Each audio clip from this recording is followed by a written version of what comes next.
Desarrollamos la primera reunión del año con la Junta Defensora de Animales. Allí se plantearon las actividades para realizar en la presente vigencia.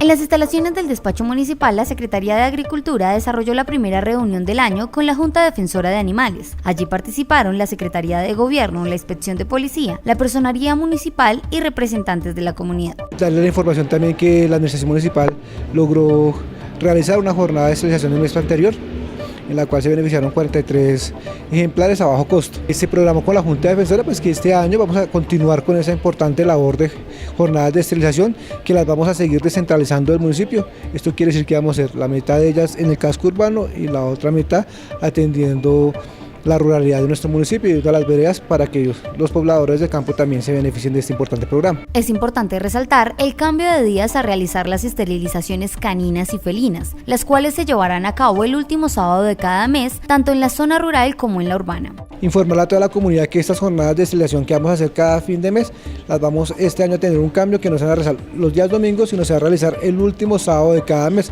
Esto se acordó hoy con la Junta de Defensora de Animales y la estrategia que vamos a desarrollar durante todo este año. Asimismo, la Secretaría de Gobierno dio a conocer las acciones desarrolladas en la campaña denominada Cibate Convive, socializando el Código Nacional de Policía en cuanto a la tenencia responsable de animales. Recordar las actividades que está desarrollando la actividad municipal con actividades transversales como la que está realizando la Secretaría de Gobierno con su programa Cibate Convive, que busca generar ese sentido de pertenencia de nuestros ciudadanos y el buen trato animal y la implementación del Código de Policía. Alcaldía Municipal de Cibate. Motivos para creer y avanzar.